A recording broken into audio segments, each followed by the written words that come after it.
ठाण्यातले बळी, नांदेडचे बळी, संभाजीनगरचे बळी, हे बळी शासनाने घेतलेले आहेत. तानाजी सावंत यांच्यावर मनुष्यवधाचा आणि वैद्यकीय शिक्षण अधिकाऱ्यांवरती सुद्धा, वैद्यकीय शिक्षण मंत्र्यांवरती सुद्धा मनुष्यवधाचा गुन्हा दाखल झाला पाहिजे. कारण तुमच्या हलगर्जीपणामुळे हे सगळे बळी गेलेले आहेत. माणसांच्या जीवाशी काय पद्धतीने हे सरकार खेळतंय. हे सर्वसामान्यांचे सरकार आहे. सर्वसामान्यांच्या सरकारमध्ये सर्वसामान्यांच्या प्रतिनिधींनी आणि भाटगिरी करणाऱ्यांनीही विचार करावा. तानाजीराव, याचं उत्तर द्यावं लागेल आपण, कारण आपण आपल्या कार्यालयात कमी आणि पक्ष फोडण्यासाठी बैठका घेण्यासाठी राज्यात जास्त असता. हे मी म्हणत नाहीये, हे विरोधक म्हणत नाहीत. तानाजीराव, हे आपण आपलीच शेखी मिरवताना स्वतःच्या तोंडाने सांगितलंय. जरा लक्ष द्या की तुम्ही एकही जागा भरलेली नाही. या सगळ्या पदांचा जर गोषवारा केला तर 676 पैकी फक्त 197 अधिकारी भरलेले आहेत. 479 अधिकारी भरलेले नाहीत. 71% जागा रिकाम्या आहेत. आणि हा ह्युमन रिसोर्सचा गव्हर्नमेंटचा डाटा आहे. म्हणजे गणेशोत्सवामध्ये डीजेने जर डिफनेस आला, वर्षानुवर्ष लोक सांगतात, त्यावेळेला लक्षात येत नाही. लेझरमुळे दृष्टी जातीये, लक्ष दिलं जात नाही. आपल्या ससूनमध्ये कित्येक रुग्ण आहेत, पण एखाद्या बड्या नेत्याच्या नातवाला त्रास होत असेल आणि तिकडनंच रस्त्यावरून, जर मुख्य रस्त्यावरून मुंबईच्या मिरवणूक जाणार असेल तर मात्र बडा नेता स्टेटमेंट करेल आणि मग बड्या नेत्याच्या नातवाला त्रास होतो. अहो, बड्या नेत्याच्या नातवाचंही आरोग्य चांगलं सुरक्षित राहिलं पाहिजे, तेही मूल सुरक्षित असलं पाहिजे, पण त्या मुला इतकेच गोरगरिबाचे मूल सुद्धा सुरक्षित असले पाहिजे. कृपया याची नोंद घ्यावी. नुसते दुपारी उठून कसे चालेल, बोललं पाहिजे यावर. ह्युमन रिसोर्सचा अजून काही डाटा मी आपल्या समोर सांगितला पाहिजे. क्लास 1च्या जागा किती भरलेल्या आहेत आणि किती नाही भरलेल्या आहेत, काय परिस्थिती आहे. 1991 एवढ्या सँक्शन पोस्ट आहेत. भरल्यात किती? 1278. क्लास 2च्या 2911 सँक्शन पोस्ट आहेत. भरल्यात किती? 1275. क्लास 3च्या 21,686 सँक्शन पोस्ट आहेत. भरल्यात किती? 12,965. क्लास 5th पंचम सेवा जागा किती आहेत? 9,543. भरल्यात किती? 5,569. कसं व्हायचं? ह्युमन रिसोर्स ऍडमिनिस्ट्रेशन मधून ज्या एकूण जागा सांगितलेल्या आहेत, सँक्शन पोस्ट कमिशनर 1 भरली, डायरेक्टर 1 भरली नाही. डायरेक्टर आयुष डायरेक्टर 1च जागा आहे, नाही भरलेली. जॉईंट डायरेक्टर मेडिकल 5 जागा आहेत, 1च जागा भरलेली आहे.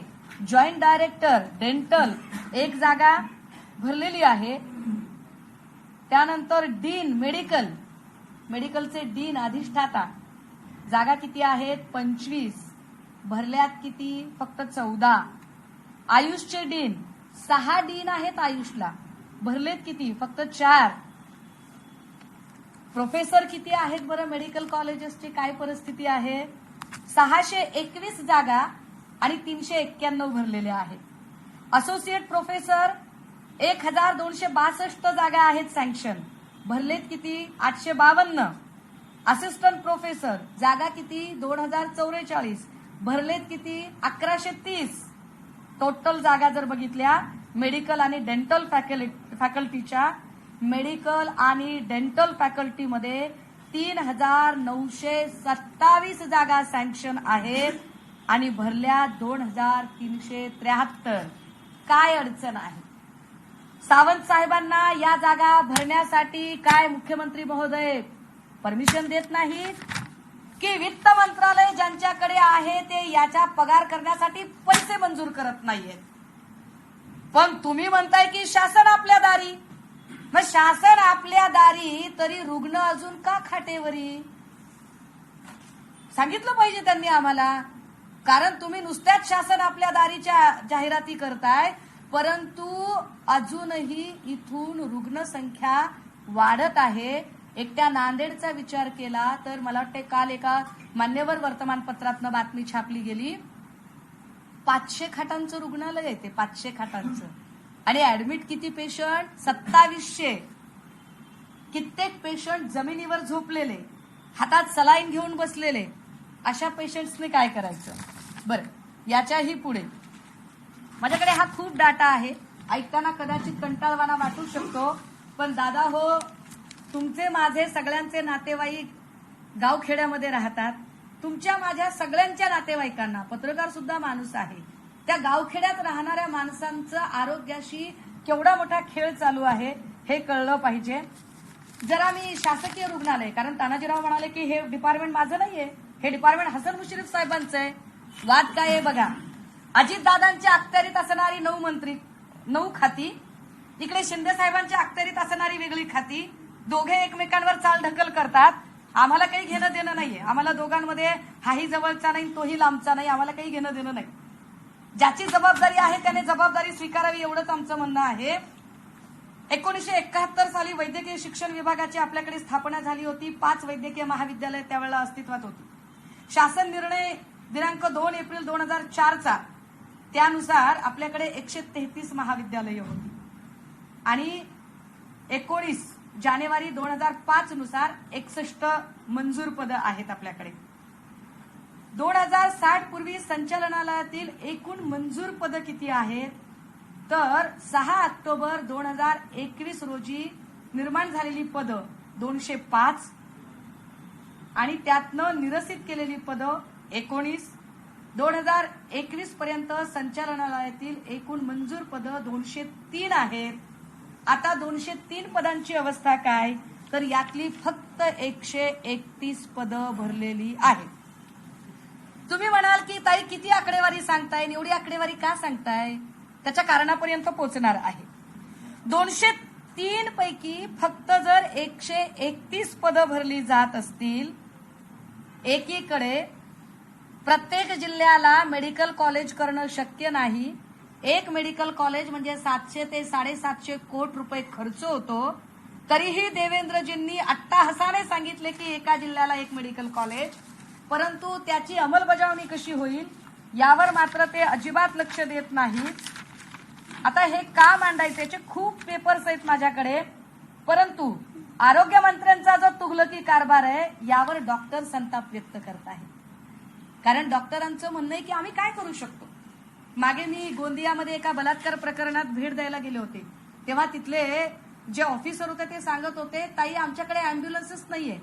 ट्रॉमाचा जर एखादा पेशंट असेल, हायवेला जर ऍक्सिडेंट झाला, काही झाला, तर माझ्याकडे काहीच व्यवस्था नाही ताई. MRI नाहीये, सिटी स्कॅन नाहीये. मला पेशंट नागपूरला पाठवावं लागतं, पण नागपूरला पाठवायला माझ्याकडे अद्यावत सुसज्ज अँब्युलन्सच नाहीये. कित्येक हॉस्पिटल असे आहेत की जिकडे कार्डियक अँब्युलन्सच नाहीये. मग जे श्रीमंत आहेत, खोके घेऊन जे फार मोठे झालेले आहेत, त्यांच्यासाठी एअर अँब्युलन्स उपलब्ध होऊ शकते. पण जी गोरगरीब जनता आहे ना, संभाजीनगरवरून एखादी एअर अँब्युलन्स नुसती अशी पाठीत कळ आली की एअर अँब्युलन्स निघू शकते. अरे पण जो गोरगरीब माणूस आहे त्याचं काय करायचं?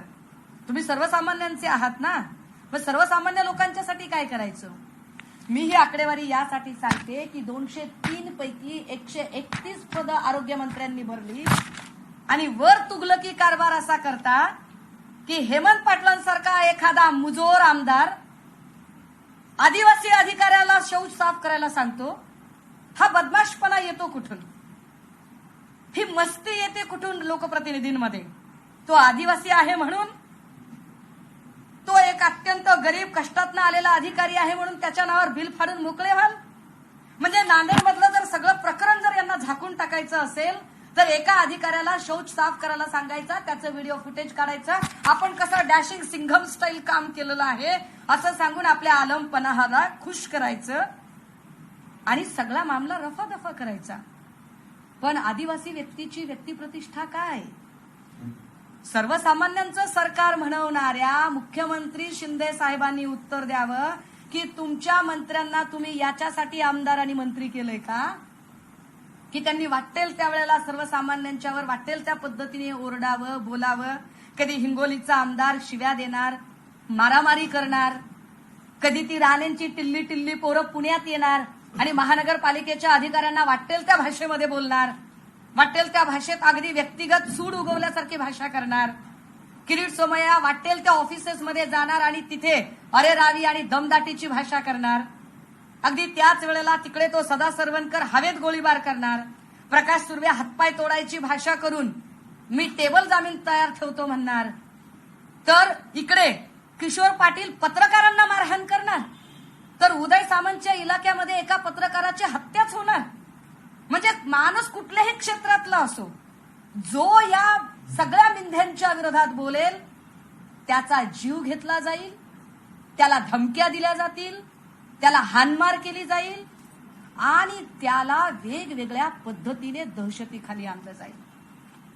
एका आदिवासी अधिकाऱ्याला तुम्ही शौच साफ करायला सांगता आणि वर्ण तुम्ही मखलाशा करता की तुम्ही सर्वसामान्यांचं सरकार आहे.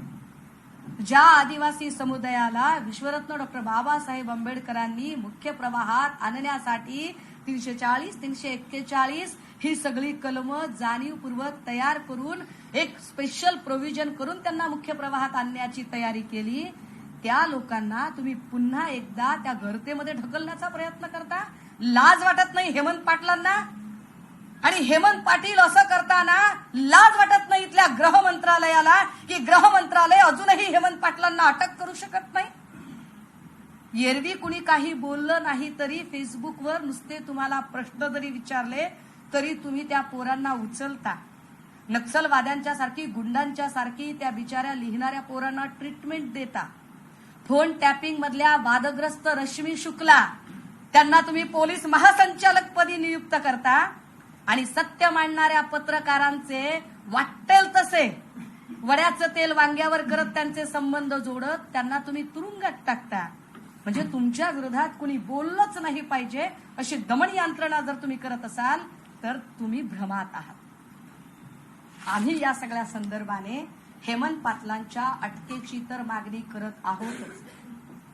ही आमची पहिली मागणी आहे की आदिवासी अधिकाऱ्याला अशा पद्धतीने शौच साफ करायला सांगून एका अर्थाने आपली जबाबदारी झटकणारे आणि आपली इमेज क्लीन करण्याच्या नादात आदिवासी समुदायाला लांछित करण्याचा प्रयत्न करणाऱ्या हेमंत पाटलांना तात्काळ अटक झाली पाहिजे.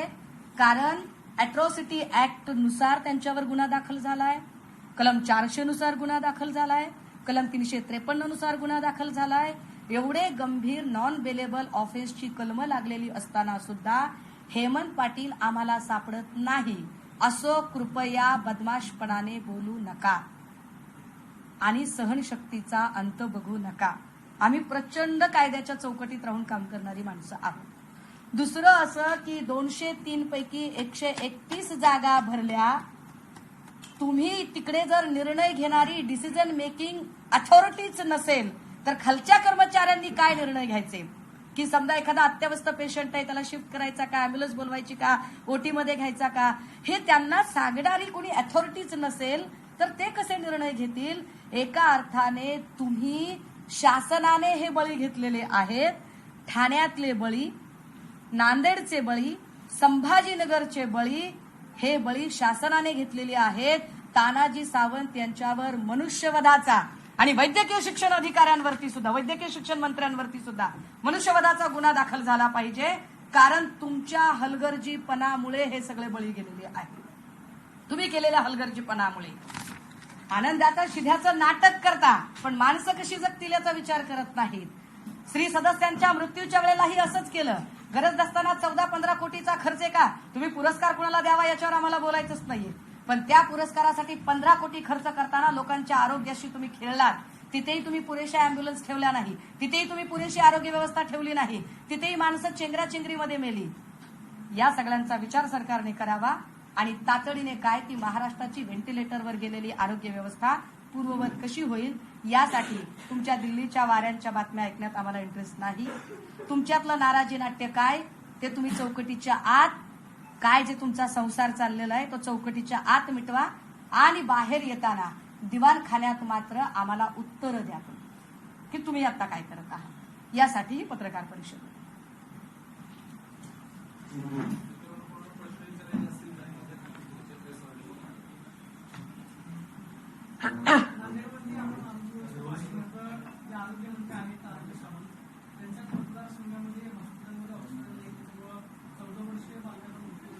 हा, मला एक मुद्दा राहिला सांगायचा. ऑक्सिजनचा जो मुद्दा त्यांनी सांगितला, जे लोक असं म्हणतात ना की 2.5 वर्ष घरात राहिलेले मुख्यमंत्री, 2.5 वर्ष घरात राहिलेले मुख्यमंत्री, कोरोनाचा हाहाकार असताना ज्या मुख्यमंत्र्यांनी घरात राहूनही इथली आरोग्य व्यवस्था चोख सांभाळलेली होती, कोरोनाच्या काळात सुद्धा कुठल्याही रुग्णालयात 24 तासात इतके मृत्यू झाले नव्हते, जे पोस्ट कोरोना कालखंडामध्ये सन्माननीय शिंदे साहेबांच्या काळामध्ये आणि तानाजी सावंत आणि मुश्रीफ साहेब आपण असताना. म्हणजे मला हे वाईट वाटतंय मुश्रीफ सर आपल्याबद्दल बोलताना, पण माझी अडचण अशी आहे की आपण अशा असंघाशी संघ केलेला आहे की नाईलाजाने आम्हाला सुद्धा, कारण आपल्यालाही कर्तव्याचा विसर पडत आहे का, आपण सिनियर आहात, पण अशा पद्धतीने कोरोना काळात मृत्यू झाले नव्हते. मुश्रीफ साहेब, राजेश टोपे साहेबांनी फार व्यवस्थित तिथली सगळी यंत्रणा सांभाळली. ऑक्सिजन सुद्धा कुठे कमी पडला नाही. ज्या बॉडी बॅगवरचं राजकारण केलं, 6,500ची बॉडी बॅग म्हणून केंद्र सरकारने 8,000ला बॉडी बॅग विकत घेतली होती, हे ऑन रेकॉर्ड तपासून बघावं. आज तो पेपर, मी तोही पेपर मीडियाला द्यायला तयार आहे की केंद्र सरकारने 8,000ला बॉडी बॅग विकत घेतली, तुम्ही 6,500वर राजकारण करत बसलात. पण कोरोना काळात इथे एकही माणूस ऑक्सिजन वाचून तडफडला नाही.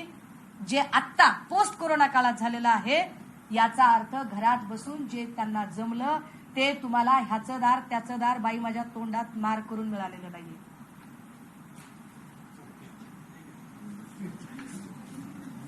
थांब